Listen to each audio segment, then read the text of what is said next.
Hello, Namaskar, Sat Sri Akal, Vanakkam, Adab अर्ज है। My name is T.S. Sudhir and you're watching your digital classroom study with Sudhir। अगर तुमको लगता है कि ये वीडियो 10th क्लास या 12th क्लास के रिजल्ट्स के बारे में है तो बिल्कुल नहीं, गाड़ी से उतर जाओ। ये रिजल्ट्स के बारे में वीडियो बिल्कुल नहीं है। रिजल्ट्स आता रहेगा, CISE या CBSE अपने पास थोड़ी रखेगी रिजल्ट्स, तो वो तो आ ही जाएगा।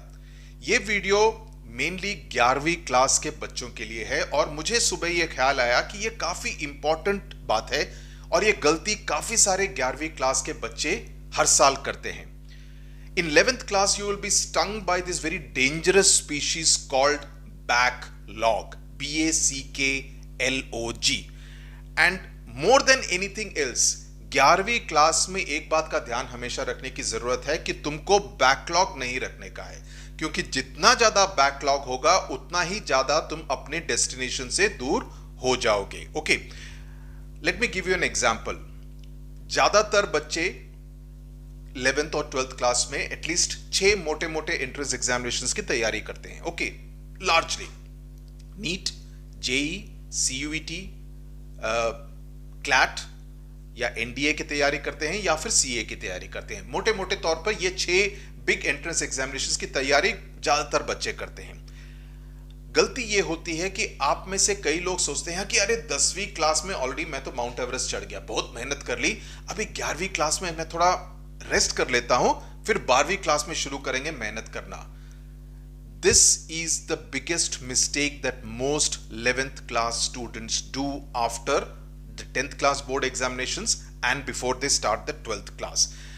क्योंकि अगर आपको 12वीं क्लास में अच्छा काम करना है तो उसके लिए जो क्लाइमेट एक्लिमेटाइजेशन है वो 11वीं क्लास से ही करना जरूरी है। Okay, this is very important. तो हाउ डू यू इंश्योर कि बैकलॉग ना हो? क्योंकि कहना काफी आसान है कि अरे बैकलॉग नहीं होना चाहिए, लेकिन बैकलॉग कैसे ना हो? क्योंकि आप सोचेंगे कि ओके, इस हफ्ते इतने सारे 5 चैप्टर्स PCM में या PCB में इतने सारे चैप्टर्स पढ़ा दिए, लेकिन मुझसे सिर्फ 2 चैप्टर्स हुए, 3 का बैकलॉग हो गया। अगर नहीं हुआ, टाइम नहीं मिला, तो कैसे करेंगे? For this, the most important thing that you need to do and to ensure is that you need to have that discipline कि मेरे को ये टारगेट आज के दिन में, आज की तारीख में खत्म करना है। ओके, हो सकता है कई दिनों में ना हो। In that case you need to ensure कि आप उसके लिए एक एक्स्ट्रा एफर्ट अगले दिन डालें, ताकि ये ना सोचे कि अरे आज ट्यूसडे है, आज नहीं हुआ, मैं सैटरडे संडे को कर लेता हूं। सैटरडे संडे को चाचा जी और चाची जी आ गए, कजिन्स आ गए, घर में मौज मस्ती हुई, आपका बहुत मन किया कि वहां पे भी मैं 2 घंटे बिता लूं, गई भैंस पानी में, राइट? तो फिर वो बैकलॉग कैसे क्लियर होगा? बैकलॉग बढ़ता रहेगा। फिर आप सोचेंगे कि अगले हफ्ते, अगले वीकेंड को जरूर कर लूंगा, लेकिन तब तक बैकलॉग और बढ़ जाएगा क्योंकि आपके कोचिंग इंस्टीट्यूट्स में और 5 चैप्टर्स करा दिए होंगे। तो ये backlog it's like a cupboard जो कि आप क्लीन करना नहीं चाहते हैं। उसमें बहुत सारे कपड़े, आपको मालूम ही नहीं है कि आपकी वो पीली टी-शर्ट कहां पे है, लाइक। और वो बैकलॉग इतना है, इतना ज्यादा सामान है उस अलमीरा के अंदर कि आप ढूंढ ही नहीं पाते, कभी भी क्लियर ही नहीं कर पाते, और वो लगी रहती है वहां पे, राइट? अपने सिलेबस के साथ वो कबर्ड वाली हालत ना होने दें। ओके, सो बैकलॉग से बचें। बैकलॉग आपका 11वीं क्लास में सबसे बड़ा दुश्मन हो सकता है। तो it can be the Amrish Puri in your life, और ये अमरीश पुरी आपसे ये नहीं करेगा सिमरन जा जी ले अपनी जिंदगी। नो, आपकी जिंदगी बर्बाद कर देगा। So please ensure that you have the minimum backlog. It's like going to a gym तो ज्वाइन कर लिया आपने, भी कोचिंग इंस्टीट्यूट ज्वाइन कर लिया, लेकिन जिम में अगर आप सिर्फ दूसरों को देखते रहेंगे तो उससे क्या आपका वजन घटेगा या आप ज्यादा फिट होंगे? बिल्कुल नहीं होंगे। प्लीज रिमेंबर दैट जब आपने ये डिसाइड कर लिया है, जब आपने अपने पेरेंट्स को ये बता दिया है कि मैं जेई को क्रैक करूंगा, मैं नीट को क्रैक करूंगा, या मैं क्लैट को क्रैक करूंगा या करूंगी, ओके, जब आपने ये सोच लिया है कि मैं इसको क्रैक करूंगा या करूंगी, then you have made a promise। और ये प्रॉमिस किसको है? प्रॉमिस अपने आप को है, प्रॉमिस अपने पेरेंट्स को है, right? It's not just about a matter of money. Of course it's about money because it's your parents hard earn money and all this coaching institutes cost a lot of money, but apart from the money it's also about your own dreams, about your own aspirations. So it's very important to be systematic, to be organized, to ensure that every day you say, these are my targets for the day, ये मेरे को आज सोने से पहले खत्म करना है। इसका मतलब ये नहीं कह रहा कि मैं आप हर रोज 12-14 घंटे पढ़ें। Even if you study for 3.5-4 hours of self study, ensure कि वो क्वालिटी सेल्फ स्टडी हो। That is important. और डिसाइड करें, ओके मेरे को 7 बजे से 8 बजे तक मैं फोन नहीं लूंगा, फोन बाहर रहेगा, मैं उसके अंदर पूरा फिजिक्स का ये चैप्टर का ये पोर्शन खत्म करूंगा।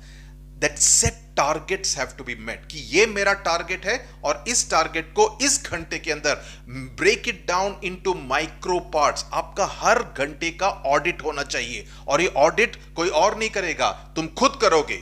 तुम खुद करोगे ये ऑडिट कि मेरा आज का दिन कैसे गया, मैंने आज कितना समय ठीक से बिताया, कितना समय बर्बाद किया। There will be good days, there will be bad days. Please remember that. ऐसा हो नहीं सकता कि आपका मंडे भी आपके वेडनेसडे से हो, नो, वेडनेसडे जैसा हो, लेकिन ensure that every day is uniformly decent. Okay, uniformly decent, और ये बिल्कुल तुम्हारे हाथ में है, लार्जली तुम्हारे हाथ में रहेगा कि आप किसी तरह की मोहमाया में ना भटके, टेम्पटेशन में ना दे। अरे सारे मेरे सारे दोस्त पार्टी में गए हैं, मैं भी 2 घंटे के लिए चला जाता हूं, क्या फर्क पड़ेगा, मैं रात को आके पढ़ लूंगा। रात को आके होगा नहीं, बिकॉज रात को आके भी आप उन्हीं ख्यालों में खोए रहेंगे कि पार्टी में कितना मजा आया, right? So who are you harming? Who are you harming?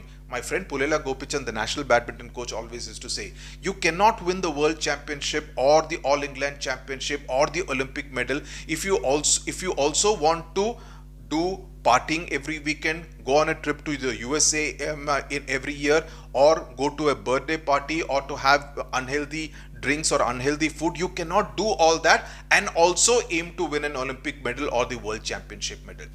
You have to make that choice. ये चॉइस आपको करनी है कि मुझे क्या चाहिए, मेरे ये 2 साल किस तरह से होने चाहिए, किस तरह के होने चाहिए। That's what matters. ये बहुत जरूरी है, राइट? सो 11वीं कक्षा के जितने भी बच्चे हैं, प्लीज रिमेंबर दिस। आप में से कई सारे बच्चे मुझसे 10th क्लास में इंटरेक्ट किए हो, पढ़े हो। So all I would say is that ensure that your 11th class is the most focused time of the year, ताकि आपकी जो 12वीं क्लास है तब आप टेक ऑफ के लिए रेडी रहें। आपका फाउंडेशन बिल्कुल स्ट्रांग रहेगा और टेक ऑफ के लिए आप पूरी तरह से तैयार रहेंगे। तो मुझे ये वीडियो में आपको ये बात बतानी थी, मुझे लगा कि जरूरी है। अगर जरूरी नहीं था, आपका टाइम वेस्ट किया, तो माफी चाहता हूं, लेकिन I would hope that all the really ambitious kids would really make good use of whatever I have said in this particular video. Tata, bye bye, all the best.